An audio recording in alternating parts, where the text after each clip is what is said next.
bed, and you've already moved in, haven't you? Lucy, how in the world did you get in here? Well, Miss Auntie Bobby must have left the door open. She was so eager to move in on our new territory. And Not Charlene, in front of shut the up, baby. please, and take BJ upstairs now. You don't have any right to tell me.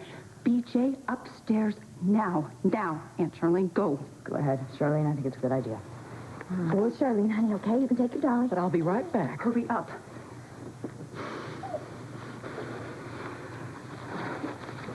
Oh, no, you don't. You're going to stay right here and listen to me. You are going to listen to everything I say because you may get your way in the hospital, but you are not going to get it in my house with my child. Your child. That is my child. I have raised BJ since Tanya died, and I will continue to raise BJ and live in this house. No, because it's the last thing Tony wants. I don't think you know what Tony wants. I think I do. No, you don't. Pointing your finger at me. Listen to me. I am going to move back to this house and exercise my right to stay in this house. If I'll throw you right down. I would love to give you exactly what you deserve. Like Tony and Charlie, I would take care of you right up. You get out of this house now. Stay if you want to get out now of me. All right. I will get out of this house, but I will be back, and you will be gone. And when I come back, I will stay here. Do you hear me?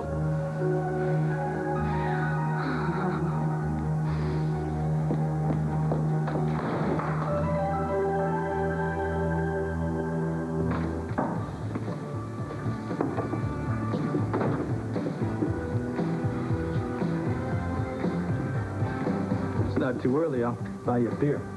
I didn't invite you down here to meet me so you could buy me a beer.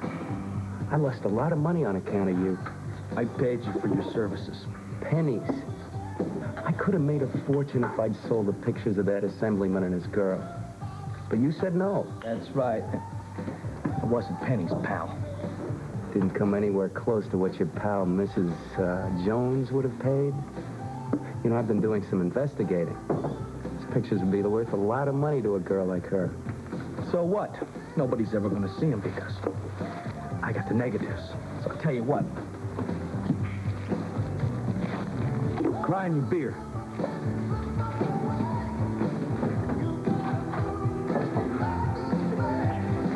You ain't as smart as you think, pal.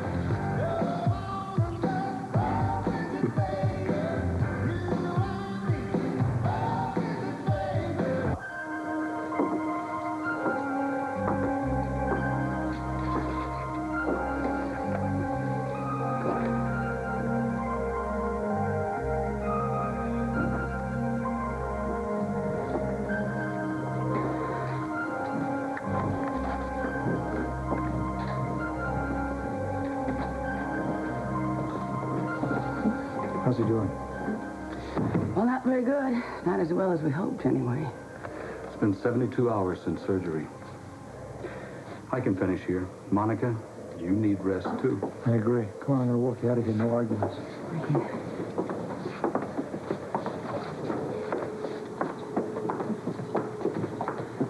I'll tell you something. Oh, please, let's not have it be about money, okay? It's not about money, Monica. Are you all right?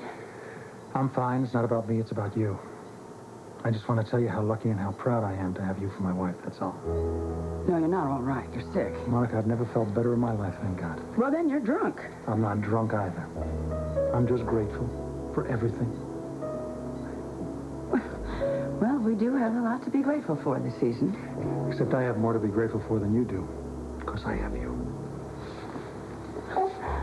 Well, thank you. I really love to hang on to this feeling. I'm so lucky to have you and the boys. We're really very fortunate. Yes, we are. When I think of Tony and Lucy and the Laverys, and they haven't had a really happy Christmas. Well, maybe the new year will bring them some good luck. Hope so. Mm-hmm.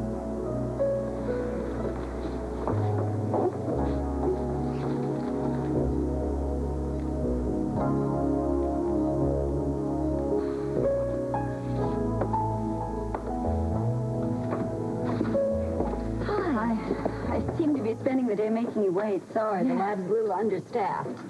You got my results, eh? Yeah, most of them. Yeah. Everything's okay? Anna, I mean, everything's in the right place, and it's working at the right time, and... Anna, why don't you sit down? I know how much you and Duke are looking forward to having another child right away, and I'm sorry to have to tell you this, but I'm afraid it's going to be impossible.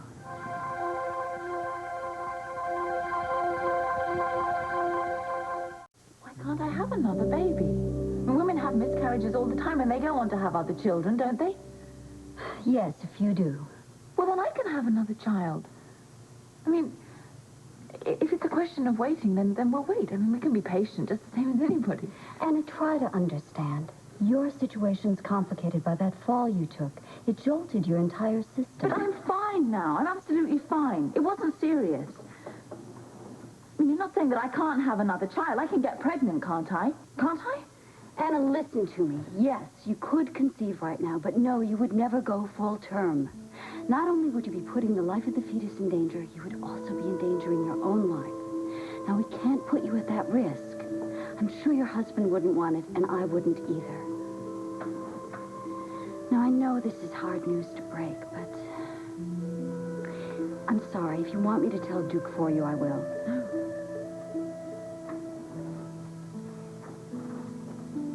No.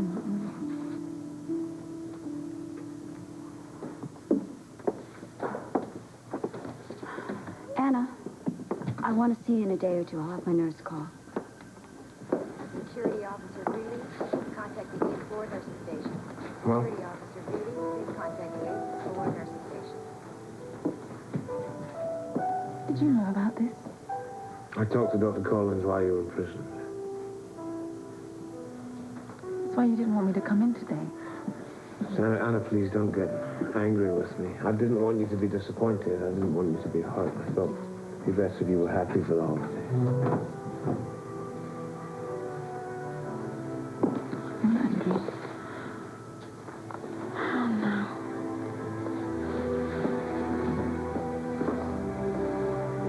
Disappointed. I don't know. We're just going to have to wait until she says it's all right for us to have another baby. I can wait. Yeah.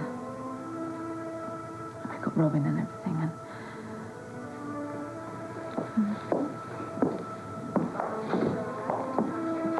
I can't tell Robin.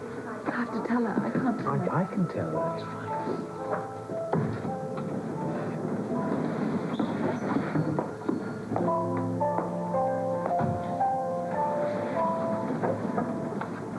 As to the carvings, well, there are numerous legends about them. So far, I've pursued every academic avenue, and nobody's been able to determine a link between them and the lost civilization.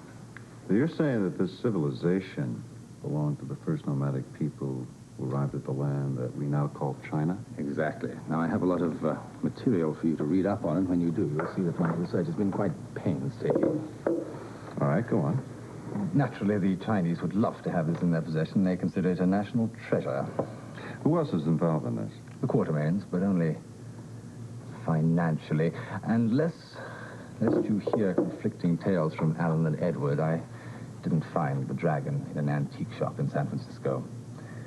It belonged to my father. Interesting. He worked unsuccessfully for 25 years to uncover the carvings on the dragon and the writings in the scrolls. He failed and he failed, but he never stopped. I don't intend to stop looking either. Unlike him, though, I shall be successful. Does Edward know about this? There are certain things I've elected not to tell the Quartermains. It's harder to way to instill confidence in one's investors. About that emerald, how did your father find it? He didn't. He went to his grave looking for it. I found it a year ago. However, the most important part of the puzzle still eludes me. The carvings on the dragon, the writings on the scroll must be deciphered if we're to stand a chance of uncovering the lost civilization. That is why I need you. Well, if you need some time to consider my proposal...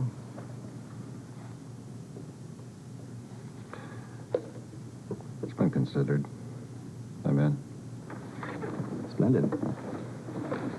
You'll make a terrific team.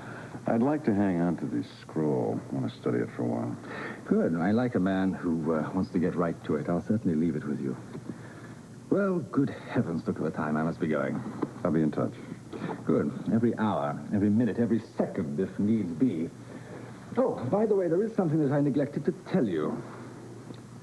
I'm not the only one who's after this prize, you know. I assumed as much.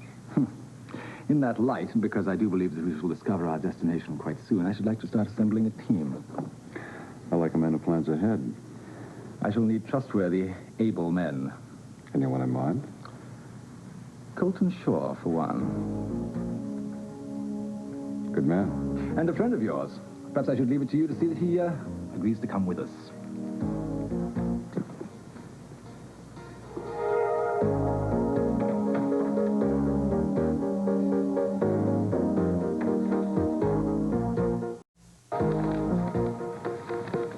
Good job. What do you mean, good job? You heard what he said. Yes. Every word. Now you're his partner. Yeah, and he wants Colton with us. Come on. Like you said, we don't surprise easy. Who the hell's talking about surprises? I'm talking about suicide or even maybe even murder. And that's exactly what you're going to get if you put those two people together. Not with you there. Oh, come on. I am not a miracle worker, Callahan. Aren't you the one that ordered me to keep Ariel and Colton away from each other, apart? That's what we said, yes. But now it's time to put them together again. See, at that time, we thought it best to keep them apart. Well, if I were you, I'd keep them on separate continents. Because this is the way Colton feels about Lady Ariel Ashton. Now, are you sure you want them together? Get this, Sean, and get it good. It no longer matters what I want or what you want. It's what Lord Ashton wants, and you'll give it to him. And how am I supposed to convince Colton to go along with us? You keep asking me questions that you're supposed to know the answer. I wouldn't ask the damn questions if I knew the answers. Relax. You'll think of something.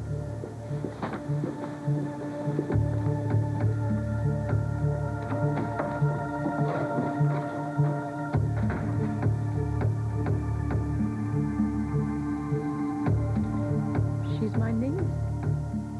She's the only family I've got except Colton.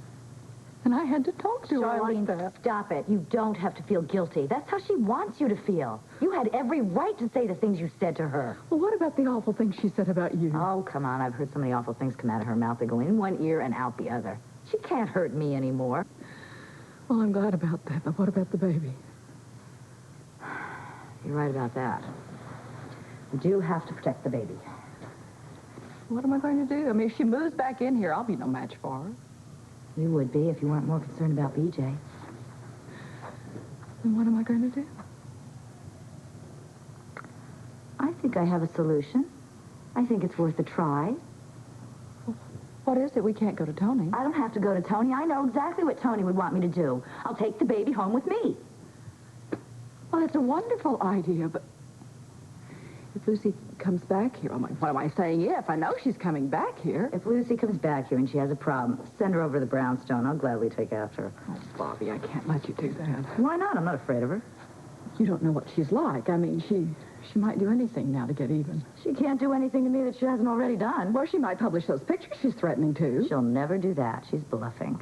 Well, I know you think that, Bobby. If she does, Tony will cut her off without a dime. Well, now, that makes a lot of sense, but you don't know Lucy like I know her. She can be as dangerous as a snake like when she's like this. I mean, she's got nothing to lose and everything to gain, and who knows what she's going to try next. Oh, Scott, you know, if Aunt Charlene hadn't been there, I would have punched out Bobby's lights, and I would have ripped out every frizzy hair on that woman's head. I just hate her, and I want to kill her. I want to kill her. You really think you could take Bobby? I mean, she's from the streets, and you're just from the wrong side of the tracks. Shut up. You know, I am running out of alternatives here, okay? Okay, look, before Bobby whips you, I'm not saying she can. She can. But Tony comes out of the coma and his tongue starts wagging. You gotta get those pictures published. Oh, yeah? Well, why should I do that now? Because if you expose to the world that Bobby is Gregory Howard's concubine, you get your fancy schmancy lawyer to challenge the decision legally. You're gonna win hands down. No, I won't even consider that. Why not? Because if those pictures are printed, then Bobby would know exactly who was behind it. So what?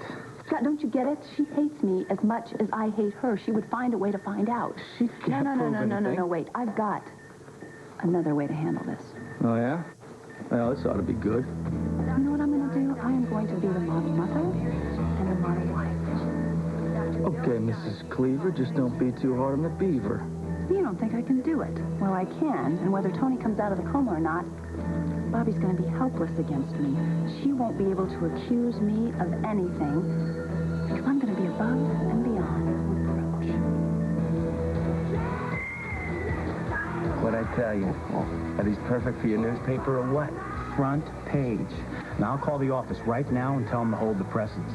By tomorrow morning, this state will be in the middle of the hottest political scandal since Gary Hart.